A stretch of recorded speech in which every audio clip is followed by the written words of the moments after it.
ये कहानी निंग नामी एक ऐसी खातून की है जो अपने अपार्टमेंट का जायजा लेते हुए एक खौफनाक राज तक पहुंच जाती है। एक पुरस्रार तकून का बिशान, एक सुर्ख किताब और कौवों की चीखें उसे एक खतरनाक शैतानी फिरके की गहराइयों में खींच ले जाती हैं। क्या वो अपने खानदान को इस भयानक साजिश से बचा पाएगी या हर कदम उसे इसके प्यारों से मजीद दूर कर देगा? जानने के लिए आज की फिल्म होम फॉर रेंट की ये रिकैप वीडियो आखिर तक देखिएगा। फिल्म का आगाज एक खातून निंग के साथ होता है जो अपने किराए के अपार्टमेंट की हालत देखने आती है। रियल एस्टेट एजेंट टॉम उसे जगह की हालत दिखाता है जो कि पिछले किराएदार ने तबाह कर दी थी। टॉम बताता है कि वो किरायादार मुल्क से बाहर जा चुका है और उसके ईमेल्स का जवाब नहीं दे रहा। ये सुनकर निंग परेशान हो जाती है और कहती है कि अपार्टमेंट के किराए के बगैर वो रेंट अदा नहीं कर सकती। टॉम एक हल पेश करता है कि उसके पास एक क्लाइंट है जो निंग के बड़े घर में दिलचस्पी रखता है। वो तजवीज देता है कि निंग का खानदान इस अपार्टमेंट में मुंतकिल हो जाए और अपना घर किराए पर दे दे, जिससे ज्यादा आमदनी होगी। ताहम निंग बताती है कि घर दरअसल इसके शौहर की मिल्कियत है जो इस फैसले से मुत्तफिक नहीं होगा। बाद में हमें निंग का खानदान नजर आता है जिसमें उसका शौहर क्विन और बेटी एना शामिल हैं। नाश्ता करते हुए निंग अपने शौहर से घर किराए पर देने और अपार्टमेंट में मुंतकिल होने की बात करती है, लेकिन क्विन इस ख्याल की सख्ती से मुखालफत करता है। वो कहता है कि अपार्टमेंट को हमेशा के लिए बेच देना बेहतर है और उसे अपने बड़े घर के खराब होने का भी डर है। निंग उसे यकीन दिलाती है कि नए किराएदार डॉक्टर हैं, इसलिए कोई नुकसान नहीं होगा। अगली सीन में निंग एक नौकरी के इंटरव्यू के लिए जाती है जब उसे खबर मिलती है कि किरायादार घर देखने आ रहे हैं। वो क्विन से दरखास्त करती है कि वो उनसे मिले और घर दिखाए। क्विन अब भी हिचकिचाहट का शिकार है, लेकिन निंग उसे किरायादारों से बात करने पर राजी कर लेती है। बाद में जब निंग घर वापस आती है, वो देखती है कि क्विन एक बुजुर्ग खातून रेंट्री से बात कर रहा है जो उसे एक किताब दे रही है। टॉम निंग को किरायादारों, रेंट्री और उसकी बेटी नट से मुतारिफ कराता है जो दोनों डॉक्टर हैं। वो पूछते हैं कि वो कब मुंतकिल हो सकते हैं, लेकिन निंग जवाब देने से पहले क्विन अचानक कहता है कि अगले महीने। एक माह बाद निंग का खानदान अपना सामान पैक करके घर से निकलता है। निकलने से पहले निंग अपनी पड़ोसी आंट फोरोना को अलविदा कहती है और उससे कहती है कि अगर नए किरायादार कोई मसला करें तो उसे राब्ता करे। शाम को खानदान अपार्टमेंट में बस जाता है और इत्तेफाक से उस दिन एना का यौम पैदाइश भी होता है। वो एक छोटी सी तकरीब मनाते हैं और निंग अपनी बेटी को एक गुड़िया तोहफे में देती है। ताहम एना को गुड़िया पसंद नहीं आती और वो कहती है कि वो असल में जामनी बालों वाली गुड़िया चाहती थी। निंग माफी मांगती है क्योंकि ऐसी गुड़ियों की तैयारी अब बंद हो चुकी है। बाद में क्वीन सोफे पर सोने की तैयारी करता है। निंग उसे अंदर बुलाती है, लेकिन वो कहता है कि उसकी खराटों से उन्हें परेशानी होगी। निंग उसे अपार्टमेंट में मुंतकिल होने पर राजी होने का शुक्रिया अदा करती है और उसके करीब जाने की कोशिश करती है। अचानक वो क्वीन की छाती पर एक मुसल्लस नुमा टैटू देखती है। क्वीन जल्दी से वजाहत करता है कि उसने नशे में अपने बॉस से शर्त हारने के बाद ये टैटू बनवाया था। चंद दिन बाद निंग कुछ फोटो एल्बम्स लेने के लिए घर वापस जाती है। नट उसे देखकर ज्यादा खुश नहीं होती, लेकिन उसे अंदर आने देती है। जब वो स्टोरेज रूम खोलते हैं, निंग नट के गले पर वही मुसल्लस नुमा टैटू देखती है, जिससे वो कंफ्यूज हो जाती है। इसी दौरान आंट फोरोना का टेक्स्ट पैगाम आता है जो उसे अपने घर आने की दावत देती है। बाद में निंग आंट फोरोना के घर जाती है, जहां परेशान फोरोना बताती है कि नए पड़ोसी डॉक्टर बिल्कुल नहीं लगते। वो सारा दिन घर पर रहते हैं और दरवाजे पर कौवों के पर लटके हुए हैं, जैसे वो काला जादू करते हों। फोरोना बताती है कि हर सुबह 4 बजे निंग के पुराने बेडरूम से मंत्र पढ़ने की आवाजें आती हैं।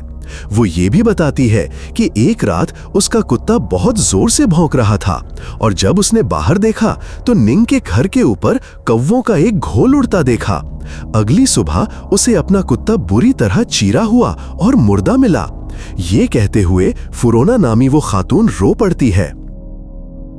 जब निंग घर वापस आती है, वो मेडिकल डेटाबेस चेक करती है और अपने किराएदारों के नाम डालती है, लेकिन हैरत की बात है कि उनके नाम वहां दर्ज नहीं है, यानी वो डॉक्टर नहीं है। अगले दिन वो अपने पुलिस दोस्त नट से राब्ता करती है और किराएदारों की पस मंजर जांच की दरखास्त करती है। नट पूछता है कि क्या उन्होंने कोई गैर कानूनी काम किया है, जिस पर निंग शबह जाहिर करती है कि वो शायद किसी और किस्म के फिरका परस्त हों। एक रात 4 बजे के करीब निंग जागती है और देखती है कि उसका स्लाइडिंग दरवाजा खुला है। जब वो उसे बंद करती है, उसे आंट फरोना का पैगाम मिलता है कि पड़ोसी एक और रस्म कर रहे हैं। फरोना ने रिट्री के मंत्र पढ़ने की वीडियो भी भेजी, लेकिन वीडियो अचानक बंद हो जाती है जब रिट्री बराह रास्त फरोना की तरफ देखती है। खौफजदा निंग फरोना से पूछती है कि क्या वो ठीक है, लेकिन कोई जवाब नहीं मिलता। वो क्विन को चेक करने जाती है, लेकिन सोफा खाली है। उसका फोन करीब से बजता है और थोड़ी देर बाद क्विन बाहर से आता है और बताता है कि वो एक चूहा फेंकने गया था। निंग देखती है कि उसके हाथ में वही सुर्ख किताब है जो रिट्री ने दी थी। क्विन कहता है कि उसने चूहे को फंसाने के लिए किताब इस्तेमाल की और वो इसे फेंक देगा। लेकिन जब निंग अपने कमरे में जाती है, वो देखती है कि क्विन किताब को अपने बैग में रखकर ताला लगा रहा है। अगली सुबह निंग आंट फरोना से मिलने जाती है, लेकिन कोई दरवाजा नहीं खोलता। उसके बजाय नट उससे मिलती है और दावा करती है कि फरोना अपने रिश्तेदारों से मिलने शहर से बाहर गई है। निंग कहती है कि फरोना के शहर से बाहर कोई रिश्तेदार नहीं थे, लेकिन नट इसरार करती है कि फरोना ने उसे यही बताया था। जब निंग अपार्टमेंट वापस आती है, वो अपनी बेटी का सामान बिखरा हुआ देखकर गुस्से में आ जाती है। वो आना को डांटने जाती है, लेकिन उसे कुर्सी पर वही अजीब सी गुड़िया नजर आती है जो आना चाहती थी। अचानक गुड़िया बोलने लगती है। आना जल्दी से गुड़िया अपनी माँ से ले लेती है और बताती है कि ये उसे उसके वालिद ने सालगिरह के तोहफे में दी थी। अगली रात निंग एक डरावने ख्वाब से जागती है और देखती है कि वही खौफनाक गुड़िया उसे घूर रही है। घबराकर वो उसे हटाती है, लेकिन फिर क्वीन के फोन से अलार्म की आवाज सुनाई देती है। वो देखती है कि सुबह के 3:45 बज रहे हैं। वो चुपके से कमरे में झांकती है और देखती है कि क्वीन सुर्ख किताब लेकर बाहर जा रहा है। निंग अपना फोन उठाती है और उसका पीछा करती है, लेकिन उसका चार्जर जमीन पर गिर जाता है, जिससे जोर की आवाज होती है। अचानक वो देखती है कि क्वीन वापस सोफे पर सो रहा है। कंफ्यूज निंग एक लटकता हुआ कपड़ा हटाती है और आईने में एक भूत देखती है, लेकिन हकीकत में कुछ नहीं होता। वो दोबारा आईने में देखती है और भूत उसे छूता नजर आता है, जिससे वो खौफजदा हो जाती है। रोशनी ऑन करने पर भूत गायब हो जाता है। अगली सुबह निंग अपनी बेटी की छाती पर कुछ खराशें देखती हैं जो अजीब तौर पर मुसल्लस की शक्ल की हैं। उसे एहसास होता है कि कुछ खतरनाक हो रहा है। वो रात 3:45 तक जागती है और क्वीन का अलार्म सुनकर उसके पीछे जाती है। वो छत पर पहुंचती है जहां कौवों का गूल उड़ रहा होता है और क्वीन एक फिरका परस्ताना रस्म कर रहा होता है। निंग उसे रिकॉर्ड करने की कोशिश करती है, लेकिन उसकी कैमरे के सामने एक भूत जैसी शक्ल आ जाती है। वो हकीकत में भूत नहीं देखती, लेकिन कैमरे में वो उसके सामने होती है। खौफजदा निंग भूत को छूने की कोशिश करती है, लेकिन कौवे उस पर हमला कर देते हैं। वो अपार्टमेंट वापस आती है और सो जाने का ड्रामा करती है। थोड़ी देर बाद क्वीन आता है और उसका नाम पुकारता है, लेकिन जब वो जवाब नहीं देती, वो कमरे से चला जाता है। अगली सुबह जब क्वीन बाथरूम में होता है, निंग उसके बैग से सुर्ख किताब निकालती है और उसे अपने कपड़ों में छुपाकर बाथरूम में चली जाती है। वो किताब पढ़ने की कोशिश करती है, लेकिन हैरत की बात है कि तमाम सफ़ात खाली हैं। अचानक क्वीन दरवाजा पीटता है और पूछता है कि क्या उसने उसके बैग से कुछ लिया। निंग डर जाती है और किताब छुपाने के लिए एक कैबिनेट खोलती है, लेकिन उसे वहां फिरका परस्ताना रसूमात के लिए इस्तेमाल होने वाले तोतम, तस्वीर और तावीज़ात मिलते हैं। दोपहर को निंग अपनी बेटी को स्कूल से लेने जाती है और हैरत से देखती है कि रिट्री एना के साथ है और वही सुर्ख किताब पढ़ रही है। गुस्से में आकर वो उनकी तरफ भागती है, लेकिन दोनों गायब हो जाते हैं। एना बाद में आती है और कहती है कि वो अपनी क्लास से आई है, लेकिन निंग उसके गले पर मुसल्लस नुमा निशान देखकर दहल जाती है। इस बात से तंग आकर निंग अपनी बेटी को लेकर घर जाती है और उसे गाड़ी में रहने को कहती है। वो अपना कुछ सामान लेने ऊपर जाती है, लेकिन जब वापस आती है तो क्विन गाड़ी में मौजूद होता है। निंग कहती है कि वो उसे छोड़ रही है क्योंकि रेट्री उनकी बेटी को नुकसान पहुंचाने की कोशिश कर रही है। क्विन इसे मजाकिया समझता है और कहता है कि रेट्री उसकी मां है और वो कभी ऐसा नहीं करेगी। निंग उसके रवैये से बेजार हो जाती है और जाने लगती है, लेकिन क्विन उसे एना को छोड़ने पर जोर देता है। इससे उनके दरमियान हाथापाई होती है, लेकिन सिक्योरिटी गार्ड्स क्विन को रोकते हैं और निंग वहां से चली जाती है। बाद में निंग और एना एक होटल के कमरे में होते हैं। एना किसी वजह से परेशान है और कहती है कि वो अपने वालिद की मदद के लिए वापस जाना चाहती है। निंग को एहसास होता है कि एना कुछ जानती है, लेकिन वो जवाब नहीं देती और सिर्फ रोती है। अगले दिन निंग अपने पुलिस दोस्त नट से होटल के लॉबी में मिलती है, जो बताता है कि किराएदारों की शनाख्त जाली है और रेट्री का असली नाम कुछ और है। उनके खिलाफ कोई मुजरिमाना इल्जामात नहीं है, लेकिन शनाख्त जालसाजी मशकूक है। होटल वापस आकर निंग देखती है कि एना गायब है। अमले का एक रुकन बताता है कि वो अपने वालिद के साथ गई है। निंग फौरन अपार्टमेंट जाती है, लेकिन वहां कोई नहीं होता। वो अपने बिस्तर से खून टपकते देखती है और मेट्रेस हटाने पर खून आलूद मुसल्लस देखती है। खौफजदा निंग रेट्री को ढूंढने घर जाती है, लेकिन वो खाली होता है और वहां रसूमात का सामान पड़ा होता है। वो टॉम को फोन करती है, जो बताता है कि किरायादार कल ही चले गए और क्वीन को इसका इल्म था। निंग घबराहट में सब कुछ बताती है और मदद मांगती है। वो एना को ढूंढने निकलते हैं, लेकिन रास्ते में निंग टॉम के हाथ पर मुसल्लस नुमा टैटू देखती है और समझ जाती है कि वो भी फिरके का हिस्सा है। वो बहाना बनाकर गाड़ी रोकवाती है और टॉम के करीब आने पर दरवाजे बंद कर देती है, लेकिन टॉम खिड़की तोड़ देता है और निंग को बेहोश करके एक सूटकेस में ले जाता है। उसके बाद फिल्म का सीन 11 साल पहले की तरफ मुंतकिल होता है, जहां क्विन अपनी बड़ी बेटी जा के साथ उसी घर में रहता है। जा की मां चली गई थी और वो दोनों अकेले थे। जामनी बालों वाली अजीब सी गुड़िया जा की थी, जो उसे उसके वालिद ने दी थी।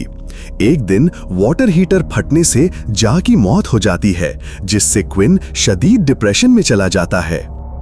वो गुड़िया से बात करता और उसके लिए खाना तैयार करता है। बाद में निंग एक इंश्योरेंस एजेंट के तौर पर उसके दरवाजे पर दस्तक देती है और दोनों का रिश्ता शुरू होता है। वो शादी कर लेते हैं और एना पैदा होती है, लेकिन क्विन अब भी जा को याद करता है। एक दिन वो एना को जा की तरह गाते और बात करते देखता है, लेकिन एना कहती है कि वो अपने खरगोश से बात कर रही थी।